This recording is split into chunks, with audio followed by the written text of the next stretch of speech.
بسم اللہ الرحمن الرحیم نحمد و نصلی علی رسول کریم اما بعد.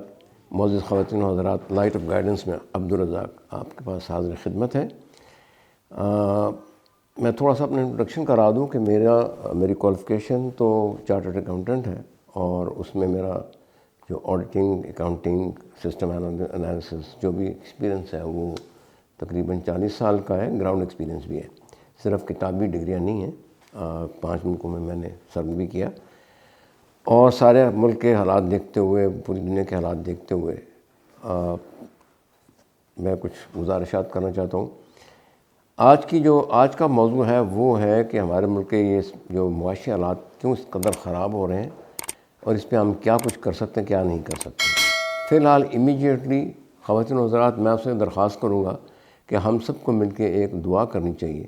بلکہ اس کو میرے خیال میں شاید کچھ لوگ بد دعائی کہیں گے، لیکن کل پرسوں جو ہمارا کمپلیٹ شٹ ڈاؤن ہوا ہے پاکستان میں 27 گھنٹے کا یا 24 گھنٹے کا بجلی کا، اس سے حالات بڑے ہی الارمنگ ہو گئے.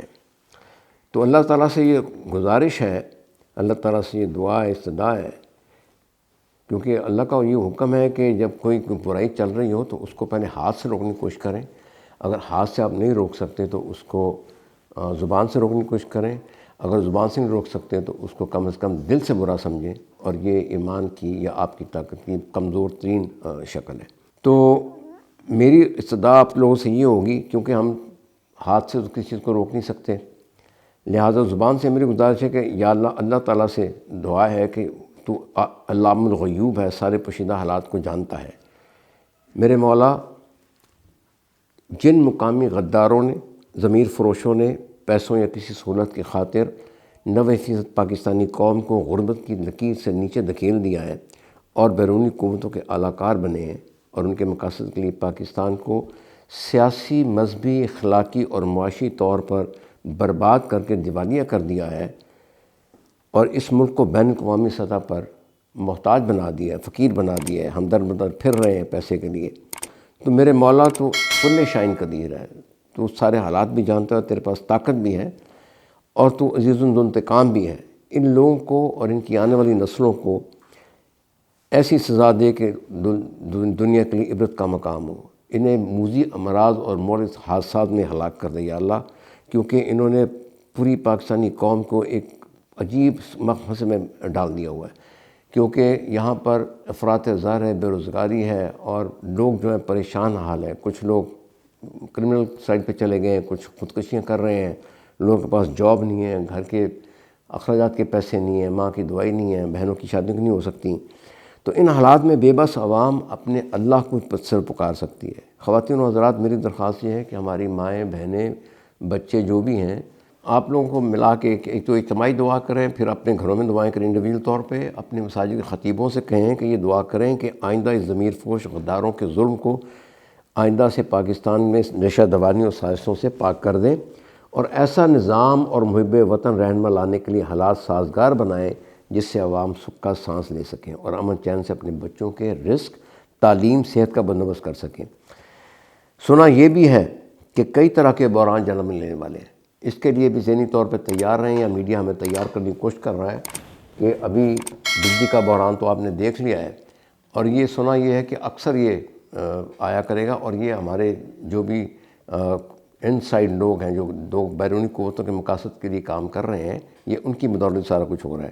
پھر آٹے کا بحران بھی آئے گا، اس کے بعد پھر آپ کا چینی کا بحران آئے گا، اس کے بعد پٹرول کا بحران آئے گا. اس کے لیے ذہنی طور پر تیار کیا جا رہا ہے کہ تاکہ پاکستان کو اپنے مقاصد کے لیے کسی طریقے سے استعمال کیا جائے. اس میں ایک تو یہ ہے کہ پاکستان نیوکلیر پاور ہے، اس کی وجہ بھی ہو سکتی ہے. دوسرے، پاکستان کسی ان کے جو انٹرنیشنل، بین الاقوامی ان کے مقاصد ہیں، ان میں بھی کچھ میرا خیال میں ایک رکاوٹ بنا ہوا ہے. تو اس کے لیے بھی وہ پوری قوم کو، ہمارے لیڈران کو، انہوں نے ایک ایسے مخمصے میں یا ایسے وشیس سرکل میں ڈال دیا ہے کہ جس سے وہ نکل نہیں سکتے، اور ان کی باتیں ان کو ماننی پڑیں گی. جیسے آپ کو معلوم ہے کہ اب بار بار IMF کی جو ریپیٹڈ، ورلڈ بینک کی ریپیٹڈ شرائط آتی ہیں کہ یہ کر لیں، بجلی کے نرخ جو ہیں وہ دگنے کر دیں، پٹرول کے تگنے کر دیں، یہ آپ نے یہ قسط ادا نہیں کی، یہ ٹیررزم کے آپ کے یہاں پہ اڈے بنے ہوئے ہیں. تو اس طرح کی چیزیں ہیں. پھر فیٹ آف جو بھی ادارہ نہیں، ایک جو انہوں نے ایک بنایا ہوا سسٹم، اس میں پاکستان سے شاید نکل چکا تھا، لیکن اب دوبارہ انہوں نے یہ کام شروع کر دیا ہے۔ تو لہٰذا میرے خیال میں ہم لوگ ذہنی طور پر تیار ہیں۔ ہاتھ سے ہم کچھ نہیں کر سکتے، طاقت نہیں ہے، بے بس ہیں، بے کس ہیں، مجبور ہیں، اور اپنے معاشی حالات کی وجہ سے بہت زیادہ مجبور ہیں۔ اس لیے اللہ کی طرف رجوع کریں، اپنے اعمال کو دیکھیں، ہمارے اعمال کیسے ہیں، ہمارے اعمال میں کوئی اللہ تعالیٰ کی طرف سے اللہ تعالیٰ کی نافرمانی تو نہیں ہے، نبی صلی اللہ علیہ وسلم کی سنت پہ یا ان کے اقوال پہ یا ان کے فرمودات پہ عمل نہیں کر رہے، تو اس کی طرف رجوع کریں تاکہ ملک کے کچھ حالات بہتر ہوں۔ بہت بہت شکریہ، بہت مہربانی، آئندہ پھر آپ سے ملاقات ہوگی۔ Thank you.